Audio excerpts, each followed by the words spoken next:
ग्रामीण क्षेत्र में सहकारिता के माध्यम से देश की जनता के आर्थिक उत्थान की एक योजना है, जिसके तहत माननीय प्रधानमंत्री जी द्वारा भारत सरकार के माध्यम से 6 जुलाई 2021 को नया सहकारिता मंत्रालय का गठन किया गया था। आपको जानकारी होगी कि इससे पहले सहकारिता मंत्रालय एक डिपार्टमेंट के रूप में कृषि मंत्रालय के अंडर में काम करता था। तो इसी सहकार से समृद्धि की अवधारणा को ध्यान में रखते हुए भारत सरकार द्वारा नया सहकारिता मंत्रालय का गठन किया गया। इस मंत्रालय का गठन करने का उद्देश्य ये था कि ग्रामीण क्षेत्र में जो किसान भाई रहते हैं, विशेष तौर से जो कृषि उत्पादन के कार्य में लगे हुए हैं, उनके आर्थिक समृद्धि के लिए प्राथमिक सहकारी समितियों के माध्यम से, सहकारिता के माध्यम से नई नई योजनाओं को लागू कर हम किस प्रकार से उनकी समृद्धि ला सकते हैं ग्रामीण क्षेत्र के लिए। तो सहकार समृद्धि की मुख्य एक थीम है।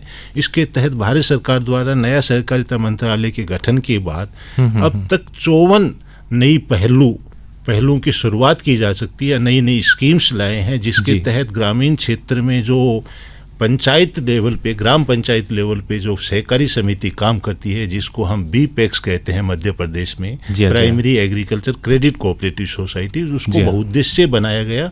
और उनके लिए जो हम परंपरागत रूप से जो कार्य कर रहे थे अब तक, उसकी बजाय नए आयाम उनके लिए खोले गए, उनके लिए मॉडल बायलॉज चेंजेस किए गए और उनको मल्टीपर्पज़ कोऑपरेटिव सोसाइटी में कन्वर्ट किया गया। इसके तहत अब हमारी जो प्राथमिक लेवल पे जो किसान भाइयों की संस्था है, प्राइमरी लेवल पे, पंचायत लेवल पे जो संस्था है, ग्राम पंचायत लेवल पे, वो अब न केवल खाद बीज दवाइयों का वितरण कर सकती है, बल्कि अब वो पेट्रोल पंप की डीलरशिप ले सकती है, उसके लिए ऑथराइज कर दिया है। और उसके लिए जो पेट्रोलियम मंत्रालय है, उसने भी अपने नियमों में संशोधन किया है। इसी हिसाब से वो एलपीजी गैस की डिस्ट्रीब्यूटरशिप ले सकती है। इसके लिए भी वो जो पेट्रोलियम मिनिस्ट्री ने है, उसमें नियमों में चेंज किया। इसी हिसाब से प्रधानमंत्री जन औषधि केंद्र की स्कीम्स के तहत हमारी प्राइमरी सोसाइटी जो किसान भाइयों के लिए डायरेक्ट जुड़ी हुई संस्था है, उनको प्रधानमंत्री जन औषधि केंद्र के माध्यम से जेनरिक दवाएं जो हैं सस्ती कीमत पर किसानों को वहीं उपलब्ध हो जाए।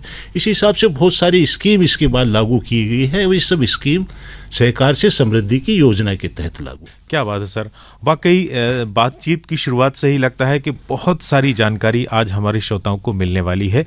श्रोताओं को हम बतला दें कि सहकारी प्रबंध संस्था के निदेशक डॉक्टर किशोर कुमार जी हमसे बात कर रहे हैं और आप उन्हें सुन रहे हैं। सर, अंतर्राष्ट्रीय सहकारिता वर्ष 2025 के रूप में इस साल को घोषित किया गया है, इसका आशय क्या है? सर देखिए, अंतर्राष्ट्रीय सहकारिता वर्ष जो घोषित किया गया है, वो एक कोऑपरेटिव सहकारिता क्षेत्र की विश्व की एक संस्था है, इंटरनेशनल कोऑपरेटिव ऑफ अलायंस, जो 130 साल पुरानी संस्था है। तो जो अंतर्राष्ट्रीय सहकारिता वर्ष जो घोषित किया गया है, वो संयुक्त राष्ट्र संघ द्वारा घोषित किया गया है।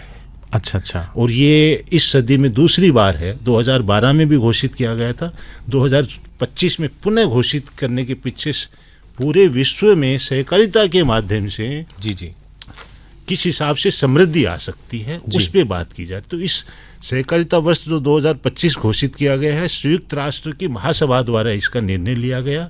और इसमें भारत की विशेष तौर से इम्पोर्टेंस इसलिए है कि इस विश्व के लिए सहकारिता वर्ष जो घोषित करने की जो घोषणा हुई, वो माननीय प्रधानमंत्री नरेंद्र मोदी जी के द्वारा 25 नवंबर को नई दिल्ली में भारत मंडपम के माध्यम से हुई। जी। और ये भी एक बड़ा भारत के लिए सम्मान का विषय है कि पिछले 130 सालों में पहली बार अंतर्राष्ट्रीय सहकारी सम्मेलन जो है वो भारत में आयोजित हुआ और उसकी आम सभा भी भारत में आयोजित हुई। जी। और तीसरा चीज़ है कि कोऑपरेटिव ये जो 2025 का वर्ष जो हम मना रहे हैं, इसकी जो थीम है वो है सहकारी समितियां एक बेहतर दुनिया का निर्माण कर सकती हैं, जो सहकार से समृद्धि की भावना से ही प्रेरित। जी। वाकई सहकारिता एक सहयोग की भावना है, साझा सहयोग की भावना है, अगर इसको शुद्ध हिंदी में समझा जाए तो। और अगर हम सर विश्व में भारतीय सहकारी समितियों के स्थान की बात करें, तो आप कहाँ देखते हैं भारत किस पायदान पर खड़ा हुआ है? देखिए, सहकारिता क्षेत्र बहुत सारे क्षेत्रों में काम करता है। जी हाँ। विशेष तौर से ग्रामीण परिवेश में किसान भाइयों के लिए अल्पकालीन लोन देने का काम करता है। जी हाँ। दूसरा ये डेयरी सेक्टर में, दुग्ध उत्पादन में जो अमूल का ब्रांड का नाम सुना होगा, मध्य प्रदेश में उसको सांची कहते हैं, एक नाम चेंज है, वो भी कोऑपरेटिव मूवमेंट के तहत ही है, सांची जो है। तो अगर इस हिसाब से इफ्को खाद जो है, जी हाँ, वो भारत में जब तक किसान को इफ्को की खाद मिलती है तब तक वो दूसरी खाद की तरफ नहीं जाती, ये एक विश्वसनीयता है। तो जो इफ्को है वो संस्था अगर विश्व की बात करें तो नंबर 1 की संस्था है जी। ये स्थिति इफ्को में है जो उर्वरक उत्पादन का काम करती है। अमूल जो ब्रांड है गुजरात राज्य सहकारी दुग्ध विपणन संघ का, वो विश्व में 2 नंबर पे है। इसी हिसाब से क्रफको जो फर्टिलाइजर प्रोडक्शंस का काम करती है जी, वो विश्व में 17वें नंबर पे है। और मध्य प्रदेश की अगर बात करें हम तो मध्य प्रदेश राज्य सहकारी बैंक है वो जो 195 नंबर पे है। तो मतलब विश्व में हमारा बहुत, कोऑपरेटिव के सेक्टर में हमारा बहुत बड़ा योगदान है। विश्व की रैंकिंग जो है ये प्रति व्यक्ति टर्नओवर और जीडीपी के हिसाब से कैलकुलेट की है, जो 2020 में वर्ल्ड कोऑपरेटिव मॉनिटर द्वारा 2022 में जारी की गई सूची है, उस हिसाब से है। क्या बात है।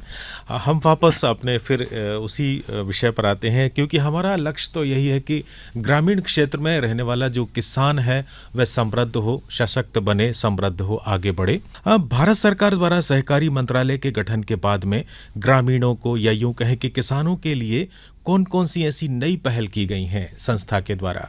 देखिए, सबसे पहले जो नई पहल की गई वो मॉडल कोऑपरेटिव बाइलॉज बनाए गए।